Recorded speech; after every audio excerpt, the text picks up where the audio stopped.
हर गुजरते दिन के साथ हुकूमत और अदलिया में तनाव बढ़ता जा रहा है। हुकूमत ने पहले चीफ जस्टिस ऑफ पाकिस्तान के खिलाफ रेफरेंस भेजने का इंदिया दिया और आज जस्टिस उमर अता बंदियाल से मुस्ताफी होने का मुतालबा कर दिया। पहले मरियम नवाज ने ट्वीट करते हुए लिखा कि इख्तियारात के गलत इस्तेमाल की वजह से सुप्रीम कोर्ट में बगावत जैसी सूरत हाल पैदा हो गई है। चीफ जस्टिस का तहरीक इंसाफ की तरफ झुकाव वाज़े है। दूसरी तरफ जस्टिस अतहर मिनुल्लाह ने आज अपने खिलाफी नोट में लिखा कि इलेक्शन के हवाले से असखुद नोटिस केस का 4-3 से फैसला मुस्तरद किया गया है। उन्होंने केस सुनने से माजरत की, न ही बेंच से अलग होने की कोई वजह थी। पीटीआई की दरखास्त पर कार्रवाई से अदालत सियासी तनाज़े का शिकार हुई है। अगर फुल कोर्ट ये केसेस सुनता तो सूरत हाल से बचा जा सकता था। पीटीआई रहनुमा फवाद चौधरी ने खिलाफी नोट पर हैरानी का इजहार करते हुए कहा कि एक जज किस तरह डिक्टेशन दे सकता है। ऐसा पहली बार नहीं हुआ नाज़रीन, जब सियासी जमातों की जानिब से मर्जी का फैसला आने पर जज की तारीफ और खिलाफ आने पर तनकीद की गई हो। जस्टिस अतहर मिनुल्लाह थे, जब उन्होंने नवाज शरीफ और मरियम नवाज की सजा मुअत्तल की थी तो पीटीआई अरकान ने उन पर तनकीद में सोशल मीडिया पर सारी हदें क्रॉस कर दी थी। यही जस्टिस अतहर मिनुल्लाह थे जब इन्होंने 2018 में उस्मान डार की दरखास्त पर ख्वाजा आसिफ को ताहयात नाअहल करार दिया था तो पीटीआई ने मिठाइयाँ तकसीम की थी। यही जस्टिस अतहर मिनुल्लाह थे जिनकी अदालत ने तौहीन अदालत केस में खान साहब को रिलीफ दिया तो मरियम नवाज कहती थी कि इमरान खान को ढील से नवाज शरीफ से होने वाली ज्यादतियां आया हो गई हैं। सजा जज साहिबा को मिलनी चाहिए थी जिन्होंने इमरान खान के शान में गुस्ताखी की। ज्यादा दिन पुरानी बात नहीं है जब इमरान खान कहते थे कि उन्हें अगर पर एतमाद है तो वो जस्टिस अतहर मिनुल्लाह हैं। मैं जब हुकूमत में भी था, मैं अब ये कहता हूँ, ये जो अतहर मिनुल्लाह का जो हाई कोर्ट है इस्लामाबाद का, इसने बड़े जबरदस्त फैसले किए हैं। मैं इसकी कई दफा इनकी तारीफ की है, इन्होंने स्टैंड लिए हैं ऐसे, और मैं कभी जो भी ये फैसला करेंगे मैं कबूल करूंगा। जस्टिस अतहर मिनुल्लाह ने आज अपने खिलाफी नोट में जुडिशल एक्टिविज्म और पार्लियामेंट की बालादस्ती की बात की है। उनका ये मौक़िफ़ हमेशा से रहा है। जनवरी 2020 में जस्टिस अतहर मिनुल्लाह ने इलेक्शन कमीशन अरकान की तकर्री से मुतालिक केस की समाअत में रिमार्क्स दिए थे कि अदालत ने इस मामले में मुदाखलत नहीं की और मामला पार्लियामेंट पर ही छोड़ा था, क्योंकि पार्लियामेंट का वक़ार हमेशा मुकद्दम रहना चाहिए।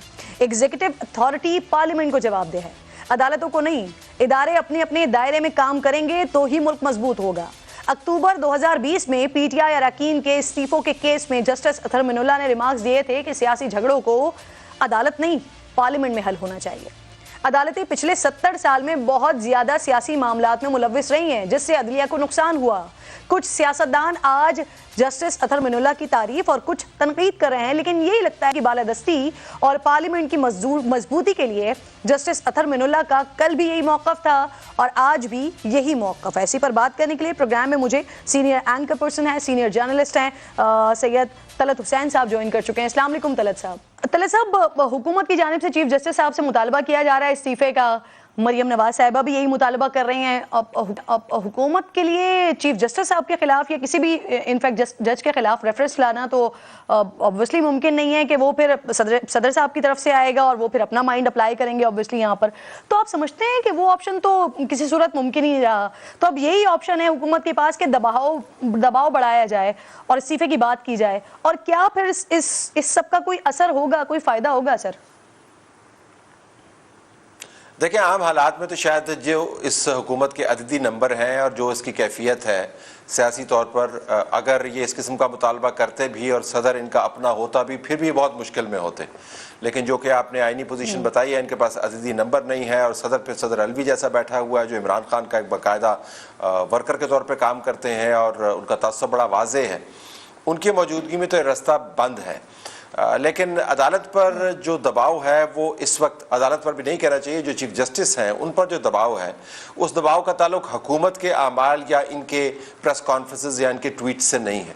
उसका बराह रास्त ताल्लुक उनके अपनी अदालत के मामलात के साथ है। देखें, आज जो जस्टिस अतहर मिनुल्लाह की जजमेंट है, मेरे ख्याल में वो इस कोर्ट के लिए सबसे बड़ा धचका है 3-4 वजूहात की बुनियाद पर। नंबर 1 ये कि वो चौथे जज हैं जिन्होंने तफसील के साथ ये बयान किया है कि जिस तरीके से कोर्ट को चलाया गया और जिस तरीके से इस पिटीशन को तवालत दी गई उसकी कोई मंतक नहीं थी, क्योंकि ये पिटीशन 4-3 से मुस्तरद हो चुकी है।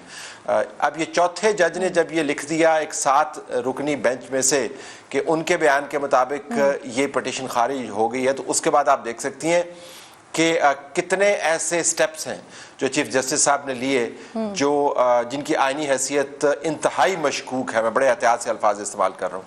इन 4 जज साहबान में से 2 ने अपने वाज़े अंदाज से अपनी जजमेंट्स के अंदर लिखा है। एक जस्टिस मंसूर अली शाह ने लिखा है कि एक इंपीरियल सुप्रीम कोर्ट है, जिससे मुराद यह कि एक सुल्तानी अंदाज से कोर्ट चलाई जा रही है अगर ये मामलात वैसे ही चलते रहे जैसे कि चल रहे हैं। आज अतर मनीला साहब ने लिखा है, मेरे ख्याल में पेज 17 के ऊपर उन्होंने बताया है कि अगर सियासी मामलात में कोर्ट घुसती रहती है तो लगता यूं है कि जैसे ये जज साहबान जो हैं ये जजों के चोगे के अंदर सियासतदान बैठे हुए हैं, ये एहतमाल होता है। ये बड़े शदीद किस्म के एतराज़ात हैं। तो जस्टिस बंदियाल के ऊपर जो दबाव है वो हुकूमत का नहीं है, वो उनकी अपनी कोर्ट का दबाव है अपने जी। अच्छा सर, अब एक तरीके से हुकूमत ने तो अपनी वाज़े पर ले लिया है ना। वज़ीर इत्तलात कह रही हैं फैसले पर अमल दरामद मुमकिन नहीं है। कल करारदाद में भी इस फैसले पर अमल दरामद ना करने के लिए कहा गया है।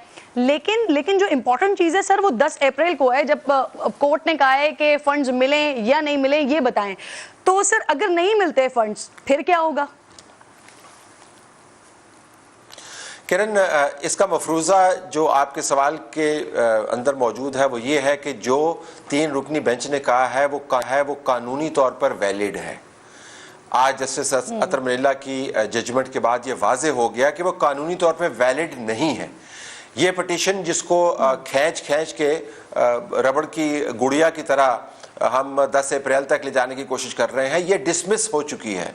तो अगर मफरूज़ा ये बनाया है कि ये पिटीशन मौजूद थी, बावजूद इसके कि डिसमिस हो गई किसी भी तरीके से, और उसके बाद जज साहबान ने जो अहकाम दिए वो वैलिड हैं, फिर तो 10 अप्रैल की डेट अहम है।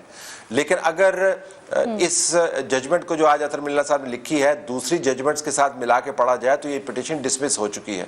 मैं दोबारा आपसे गुजारिश करूंगा कि ये जो अतर मनीला साहब की जजमेंट है इसके अंदर कोई ऐसा मामला नहीं है जिसके ऊपर चीफ जस्टिस बंदियाल के इस पिटीशन के हवाले से मामलात को रद्द ना किया गया हो, जिसके अंदर आर्टिकल 63A जिसकी जो बुनियाद बनी इस तमाम बहरान की, जब मेंबरान को डिस्क्वालीफाई किया गया, उनके वोट्स को गिना नहीं गया और उसके बाद एक नई हुकूमत को लाया गया और इमरान खान को मौका मिला कि वो ताकत में आके फिर अपना जोर इस्तेमाल करें और असम्बलियों को डिसॉल्व करें, उसको भी रद्द किया गया बहुत एम्फेटिकली।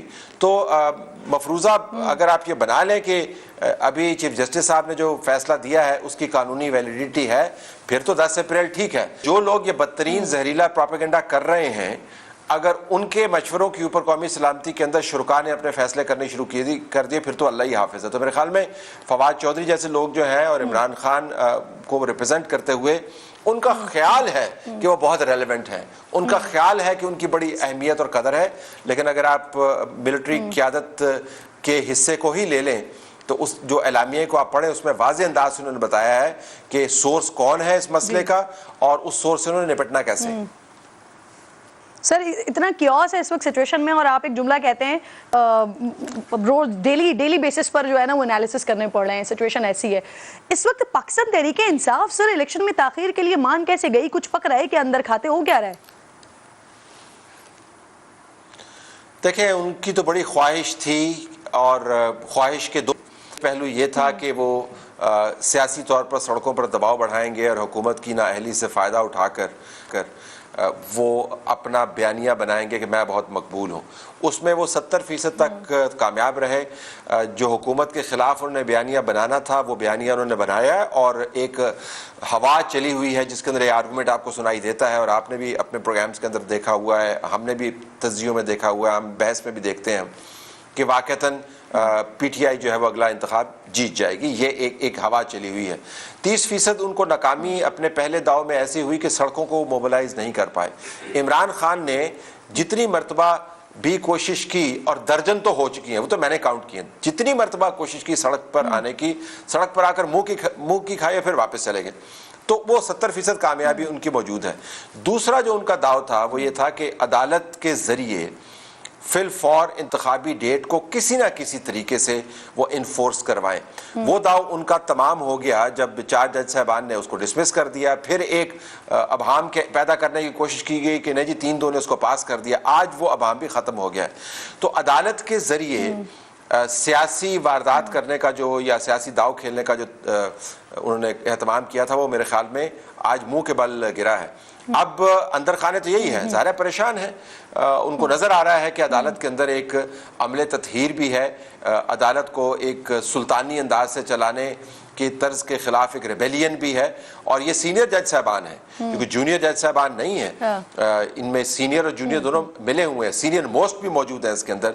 जो मेजॉरिटी आपको कह रही है कि चीफ जस्टिस साहब ये कोर्ट ऐसे नहीं चल सकती, और ये कोर्ट जो है ये एक फर्द के ताबे नहीं रह सकती। जो 1980 के रूल्स हैं उसके अंदर सुप्रीम कोर्ट ने जो अपने इख्तियारात दिए हैं चीफ जस्टिस साहब को, उससे वो मुस्तफीद होते हैं, लेकिन वो ये कोर्ट उनके ताबे नहीं है। आइन में कहीं पर सुप्रीम कोर्ट का मतलब चीफ जस्टिस नहीं है। तो मेरे ख्याल में तहरीक इंसाफ को आज की जजमेंट के बाद काफ़ी परेशान होना चाहिए।